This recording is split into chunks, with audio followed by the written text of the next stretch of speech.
Welcome back to the Growing Band Director podcast. This is episode number 152.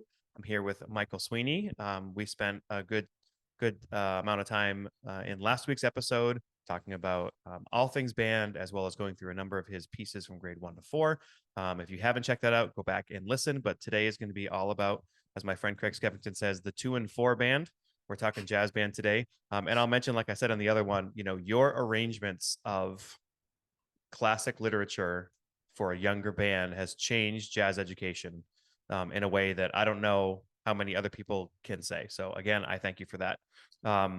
Let's start talking about the method book, essential elements, just a little bit about that. This is going to be basically about repertoire, but yeah, let's talk about it. Sure. This came out in like 2000. Mike Steinell, fantastic educator, trumpet player from North Texas. He and I worked on this, I believe, for about 3 years. At that time, there was very little in the way of a method book for jazz.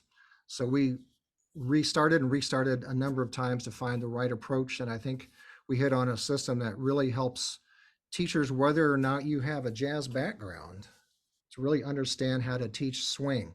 It's primarily, it's 90% a swing book. There's no getting around that. If you're looking for rock and Latin, this is strictly swing to kind of get your band to swing. And I'm going to just jump in and interrupt you. I think that's enormous because I like the other styles, but swing, it's where it's at. And it's so different if people are not used to it. So thank you for the dedication in this book to swing. Right. And Mike, in his book, he goes through a lot of explaining, all right, what's different notation wise between classical and swing, because kids are going to be asked to do both, and particularly at the young levels. You're going to be asking kids in jazz to do tongue stops, which you would never do for concert band. And there's just a different approach, and kids need to be able to keep that separate in their minds about how to approach swing compared to how they approach traditional, music and orchestra or concert band, whatever there is. So this is a very gradual, step-by-step process. It does introduce improvisation in a real simple, gradual way of starting by altering the melody, which is kind of where jazz started out, is just changing 100%, yeah. So I think it's a very approachable. You can do it just a few minutes a day. You don't have to commit to a whole hour. It's structured in small bites and pieces where you can just use it for a few minutes a day or whatever your schedule permits. But it's proven to be a very successful method. And if you haven't seen Mike Steinell do a clinic, by all means, he is one of the greatest clinicians that we could ever ask for, and personable and knowledgeable as he talks about this book. And he's got a book too as well. And I know, Kyle, you're going to talk about the collection, which is correlated arrangements that kind of follow the same philosophy and the stylings that are presented in the book as well. Yeah, and we'll have in the show notes the link, I think, to the method you're talking about, so people can check them out. They can also just go anywhere and find it. What's the title of the one with the charts? Is it like the Essential Elements?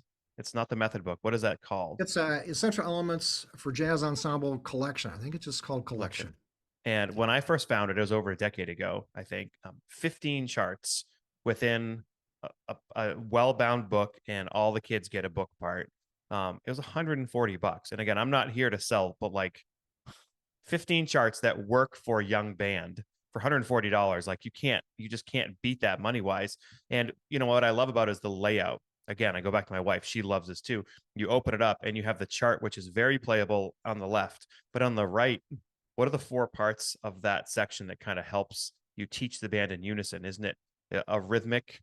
You take the rhythm of the melody, but without the notes, and then you have the full melody. Then there's like an improv, like a little chord thing, and then a demonstration solo or something. Yeah, each tune is meant to be kind of a little chapter, kind of a little unit of study by itself to help you get through the tune. But the concept of every kid playing the tune, every kid, you have to work on it with the saxes. Why don't you work on it with the whole band? It's just. And literally it's on the same page, like as a middle school teacher would say, like, it's on the same part of the book. You don't have to flip pages and all that. It's just very well done.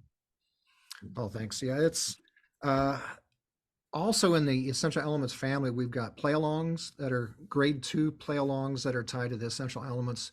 There's one volume for jazz standards, and we have one for just the blues. And the idea, most play along books, the rhythm players are pretty much left on their own. So this play along series does have books for drums, piano, bass with written out parts. So even in grade 2 kids, we feel that they need to play in small groups as well. And this is a good tool for them to use without throwing them just a sheet of changes and expect them to figure out what's going on. We actually try to give them a little more to go on. So I'm just gonna, one that comes to my mind from there that I've used a couple times. I mean, you could literally, for a lot of people, you could buy these 15 charts and that's what you teach for jazz band, like 3 a year or whatever. I mean, there's so many in there. I haven't found any that wouldn't work, which is obviously the point. The Basin Street Blues arrangement is so good. Like, you can teach everything you need to teach about jazz in that little 1-page chart. It's so good. So it probably would have been good planning on my part if we actually listened to that chart. That's not on our list, but people should listen to it. Basin Street Blues, arranged by you, right? That's such a good chart. Yeah. Thanks.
Your summertime chart. This is a grade 3. I've actually done this one as well from Porgy and Bess, G minor.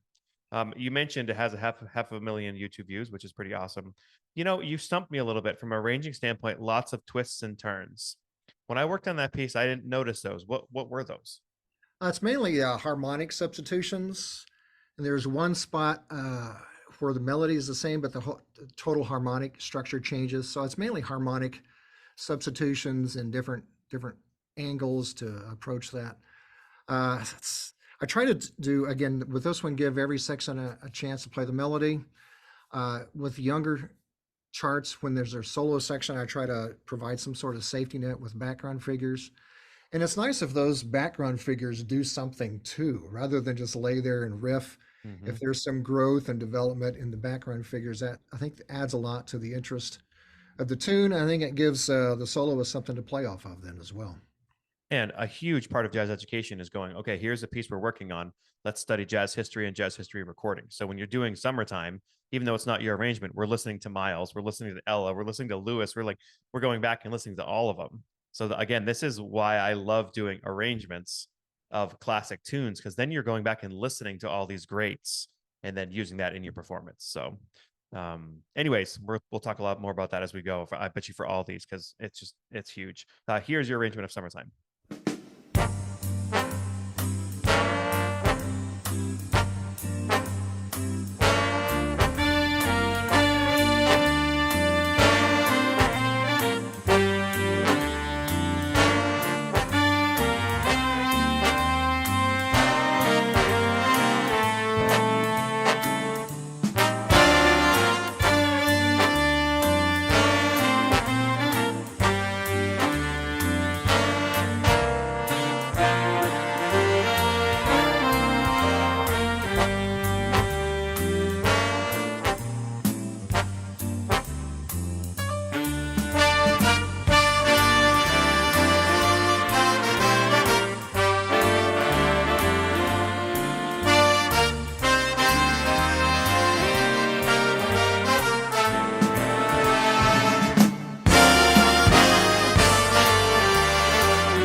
Do you remember about what year Manteca came out?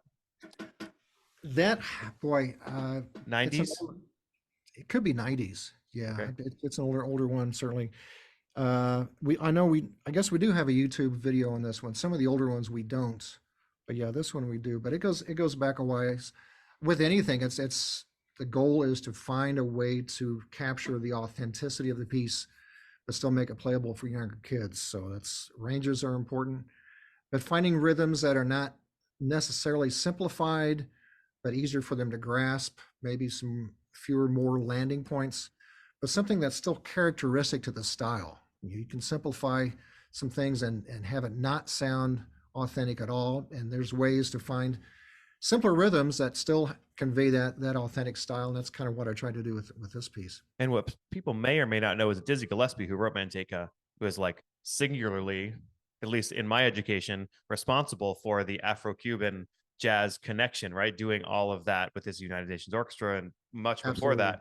So this, is a nod to that. You get to listen to all that music. There is a kunga a kunga part in here as well for your extra percussionists. But again, that's not a throwaway part. Like the kungas are an authentic, portion of this music. Right, right. And you do a great job at simplifying this one. I mean, this is a hard one to simplify, and it works Such a really well. great tune.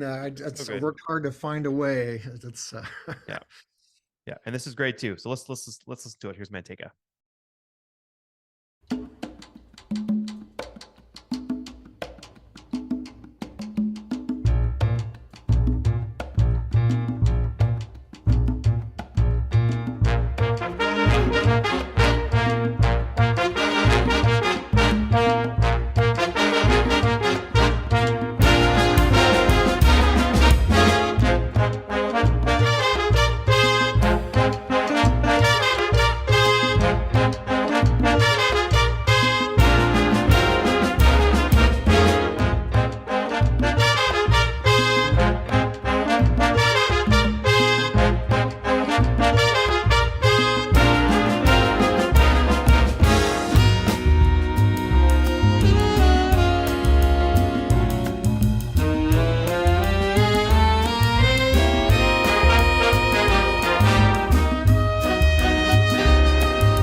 Okay, the next chart is available as a big band chart, but also as a combo chart. And I think the video we're going to play is actually the combo one, but it's the same chart, right? basically the same chart. Yeah, the website has the audio. You can listen to the full big band, but we just don't have it on our YouTube channel yet, which we need to do. But yeah, I Right. think they're very similar. So All Blues is from the Miles Davis Kind of Blue album in I believe it's 59. But again, we talk about this because of this chart. Now kids can play it and they can go back and listen to the original. So like, what does this offer band directors in the way of teaching? Well, it's not 2 and 4 for starters. We're in the realm of jazz waltz here, and I think this is the one where the Miles played a simple enough solo that we've kind of incorporated his actual solo into the solo that's written into the chart itself. Yes. But yeah, that's kids need to know about Miles. They need to know about Ellington. They need to know about Dizzy Gillespie, and finding authentic sounding ways of presenting that music. And you're giving them a history lesson in addition to a music lesson. And it's such a different style for what jazzers typically think of. I think it's surprising, but I think it's there's something very appealing about the waltz. And it's such a landmark album. You're not just talking about horn play. I mean, everybody's huge, but it's not just Miles, but it's Cannonball and it's John Coltrane. Like you are playing John Coltrane's part. Like it's exact because it's simple enough. I am John Coltrane. It's a thing. Plus, your second trumpet player gets the solo. It's in the second part, or is it in the first part? I can't remember off. You could be right. Not sure. Anyway, so like the trumpet players, but what's huge is they play the harmon mute, right? Like how many grade 2 trumpet solos have a harmon mute? Like that's not a thing very often. So as a trumpet player, I just wanted to mention, if you can, don't get the cheap harmon mutes. Like you can get the cheap cup mute and it works well. Get the good, like for me, it's a bubble mute, the Joe Rao bubble mute, and then have them play the harmon and go right up to that microphone. You swallow the mic with a harmon and it's going to sound just like Miles. I love it. I also wanted to mention, you mentioned 3/4 because it's really easy to make it sound like a bad 3/4. Boom, chick, chick, boom, chick. I was watching, and I've said this story in the podcast before. I was watching an all-state band one time, and the conductor was trying to get this drummer to really swing and grade in 3/4. Now it was a higher level band than what we're talking about for this chart. And then Clark Terry was in there too. He was like around. He walked in and he heard the band. And he said to the conductor, "Do you mind if I go over and do something?" The conductor's like, "Well, yes, of course. You're Clark Terry." So Clark goes over and said, "Hey kid, it sounds like this." And he came up with a phrase to sing to the kid. He just said, "You parked the car. I parked the car. We parked the car. You parked the car.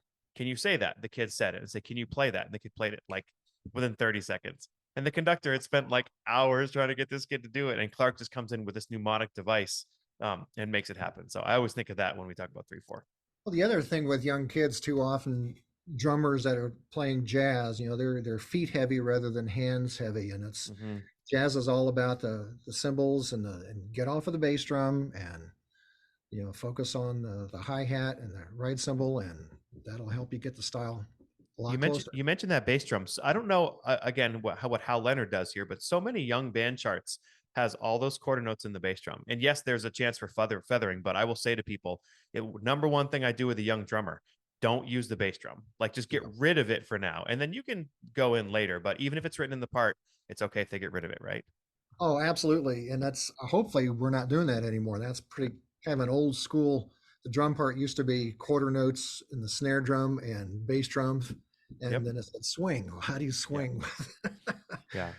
And that's what's so hard, because if a teacher is not a jazz teacher, they go play what's on the page, right? But I bet you that's not what the pro drummer on your recording did. Absolutely. Thud 4 to the floor. There's a place for that, but not. Yeah, you're right. There is a feathering technique, but most kids that's not in their realm of experience. So better just to get off of it entirely. Yeah. Other than a few of those impact points, then you can use the kick to be careful. Your way of mentioning that it's more hands based than feet based is really good. Yeah. All right, let's listen to it. Finally, here's All Blues.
right, the next chart works really well. It's another 3/4. Well, this is great programming on our part, right? 2 3/4s in a row. Oh my gosh. But this is a Latin. This is completely different style. This is a Latin jazz, Afro blue tune. Yeah, Afro-Cuban, Mongo Santa Maria, it's one of the pioneers of Latin jazz, of course, with Dizzy. Uh, the style of this is kind of written kind of like a West African bembe, that ding, ding, ding, ding, ding, ding, ding, ding, ding, ding, ding, and then with the dotted quarters behind that, ding, ding, ding, ding, ding, ding, ding, ding. So that is really kind of crucial to the feel of this. The arrangement, I suppose, is more or is closer to Mongo's setting than when Coltrane did this. He more jazz waltz. So this kind of gets back to the Afro-Cuban flavor of that. That's kind of a mix. Some of the chords are Coltrane's, but the feel is more of the original Mongo Afro-Cuban. And there is a conga part in here too, right? There's a conga part. Yeah. Yep. And what I love too, I've heard kids do this at a younger level, and your drummer can almost play like the cymbal. Like they can get away with not doing a lot on the drum set because there's so much other stuff going. If you have a younger drummer, it's almost easier for the drums than it sounds like. If he just focuses on that ride cymbal pattern, that's all he needs to do. Yeah. I mean, the conga part will fill in the rest. Yeah. All right. Here's Afro Blue.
All right, so here's your arrangement of Moanin' by Bobby Timmons. There's also another arrangement that I think Hal Leonard does too, right? The slightly harder. That's arranged by Mark Taylor. Yeah. Yep. Grade 3, I think 3 or 3. Yeah, 4. that's white cover. Yeah. Right. So yeah, tell us about this one. This is in our Discovery series, so that's scored for 5 saxes, 6 brass, but it can be played with as few as 4 saxes, 2 trumpets, and 1 trombone. Just the way the parts are scored, you can play it with that smaller group. So yeah, a little more simplification, and the range is a little more restrictive for the brass. But again, with these, you try to capture that original flavor as much as you can and give it an authentic sound. This is kind of typical of what I do with a jazz classic and try to adapt it. Is the rhythms that you pick, they have to be characteristic to the style. You can't just pick any rhythm that sounds simpler. This also has interesting and kind of evolving background figures behind the solo section. So that's kind of a safety net for the soloists. And then there's a little shout section that actually, amazingly enough, has difference in dynamics that we don't normally think about in jazz. But a chance to play some dynamics with your jazz band too. So you mentioned that, and I did just see Jazz at Lincoln Center last night in concert. It just so happened that you mentioned that. So I'm going to say this. That is the softest band I've ever heard live. I mean, they can play loud and very little amplification. It's very acoustic, which I love. The amount of soft. So people, we're talking about concert jazz band, but concert band too, soft. Soft is where it's at. The loud stuff is not effective unless you contrast it with something soft. And none of our bands can really play loud. Like, they can't play loud well. So if you take a forte, but everything else is down, it sounds even greater. It's the difference we're looking for. Absolutely. It's beautiful. All right, here's Monin.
right. So the next chart is called Bad Attitude, and it's original of yours, which is the first original we're getting to here.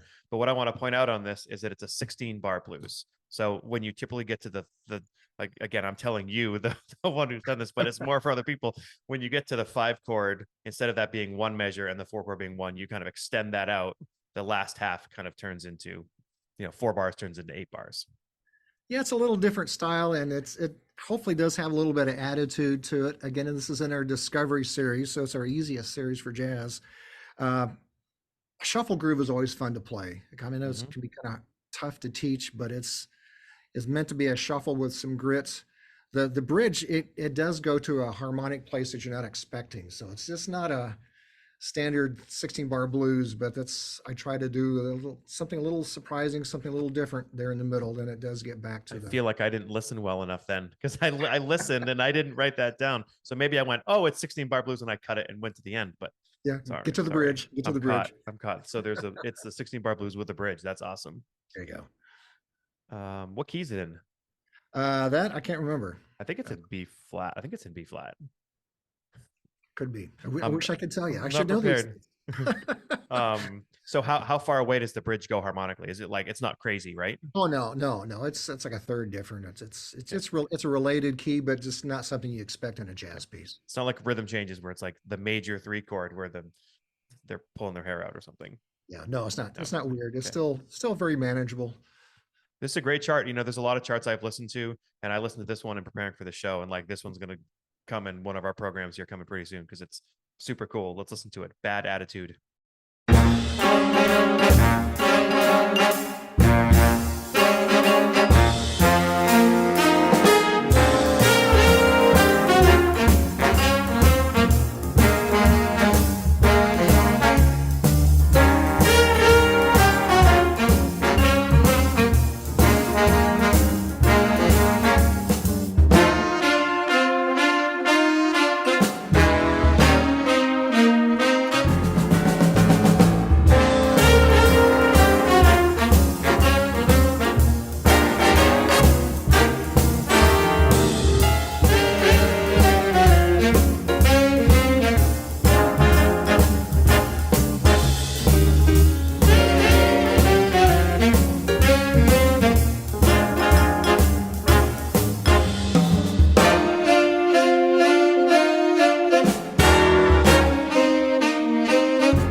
Okay, the next chart's also grade 1.5. Again, you're doing Duke Ellington with a grade 1.5. I think it's brilliant. This is on Take the A Train. A couple things I mentioned in my note before you jump in on this tune.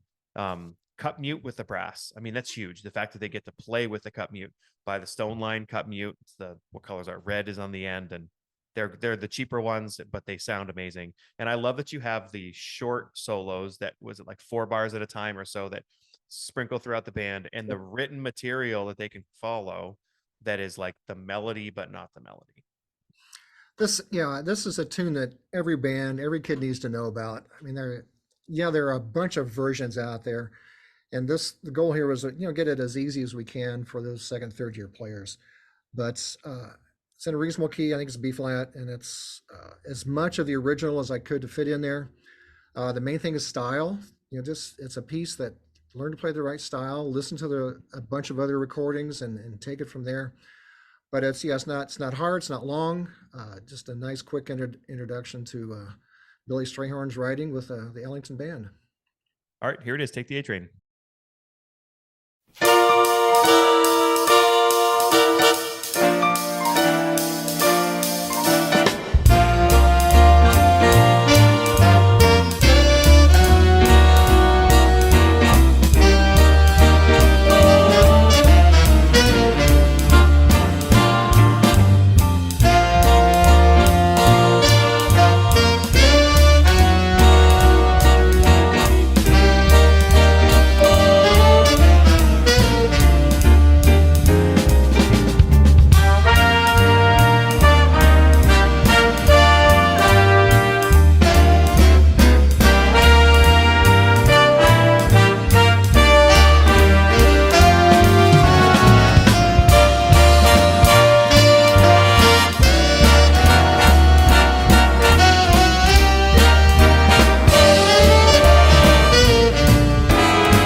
All right, so we're going to pull an audible here. The next chart, we're going to do 2 more charts. One I wanted to throw in that Michael did not recommend here just for time's sake, but I wanted to do is his arrangement of Freddie Freeloader.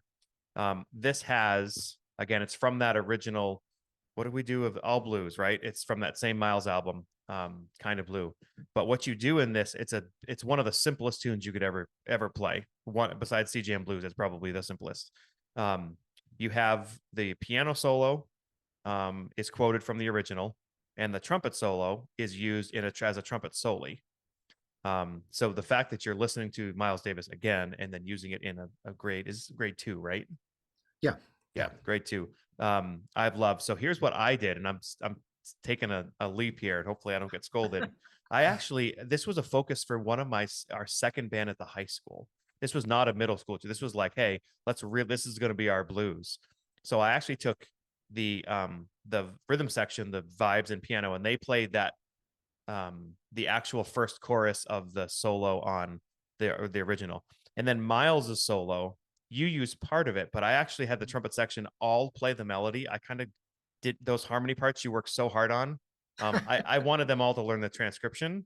Okay. And then we went on to the next section, and the trombones played it in unison. I just like wrote it out for them. And then the saxes played the next part. So everybody got like 8 bars or 12 bars of the Miles transcription.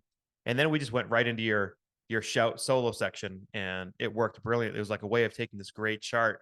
I just kind of expanded it with the use of the transcription. Oh, that's great. Like we mentioned earlier, if you buy a chart, our feeling is do whatever you have to make it work with your situation, your kids. So that sounds like a great approach to do this. It was super cool. The beauty of this tune is that it is so simple, and it's one of some of the simplest or attainable or understandable of the improv solos from the original. So that was why it was so appealing that I can use so much of this original material in the chart itself and really introduce kids to that great recording and in a setting that they can handle pretty easily. So it was a fun piece to work on. Yeah, and you put that in there, the chart for the people who buy it. But any chart you buy, if there's a great solo that's playable, just when you get to the solo section, insert it there, and your kids are learning it as part of your jazz band repertoire. And then I've even had some people say, Sure. whose arrangement was that? I'm like, we just put in the soli. That was Miles Davis solo. It's like, oh, yeah. So people have that freedom. Absolutely. It's a great approach for those. All right, let's listen to it. Here's Freddie Freeloader.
Okay, Michael Sweeney, thank you so much for being here. We got one more chart to do. I appreciate you spending the time and everything. Again, if people want to reach out to you, is it msweeney@halleonard.com? Yep. Yep. That'd be great. Yeah. Thanks So, again for having me out here. This has been yeah, fun. yeah, it's been great. A lot better than what happened at school this week. So I'll take this. That's for sure. All right. No sarcasm there. Sorry. So this last chart, you give me the title because I'm going to screw it up. It's Hog Squealing, Rip Snorting, Belly Aching Blues. And probably the most fun part of this was Can you coming say, up. can you say it again? Hog Squealing, Rip Snorting, Belly Aching Blues. And I tried to have the music sort of fit the title. I mean, it's meant to be a little irreverent. Again, kind of a shuffle. I think when I go for grit, I always lean towards a shuffle groove. But yeah, there's just some kind of little nasty rubs in there, and it's. I think it's a lot going on, a lot of different things for different sections to play. You said the fun part was coming up with the title. So Yeah. did you just like come up with a funny title, or was there actually a story behind?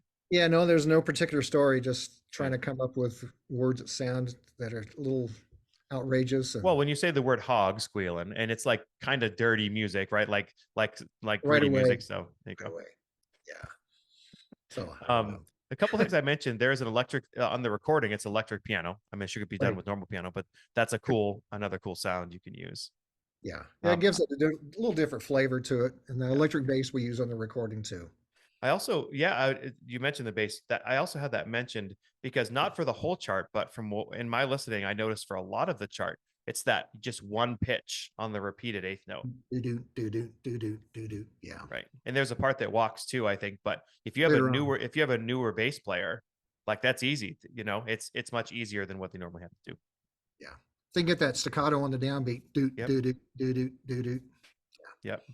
And I have a friend who's a great teacher, Dean Neal, who says even if you have a bass player who can't walk yet, have them just play the roots on quarter notes in the right style. Because what he says is some bass is better than no bass. And then there's a whole method about how you can get him to go from there. So here is, say it again. Hog Squealing, Rip Snorting, Belly Aching Blues. Awesome. Michael, thanks so much for being here. Appreciate it. Thank you.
We sincerely appreciate you taking your valuable time and listening to the Growing Band Director podcast. Your students are very lucky to have a band director like you. If you have any suggestions for episode topics or think you have an area of expertise to share on a show with us, please reach out. If you enjoyed this episode, don't forget to subscribe. And if you want to help spread the word, please give us a 5-star review and tell your band director friends to subscribe as well. We're available on Apple Podcasts, Spotify, our YouTube channel, and wherever you listen to podcasts. Thanks for listening to The Growing Band Director. See you next week.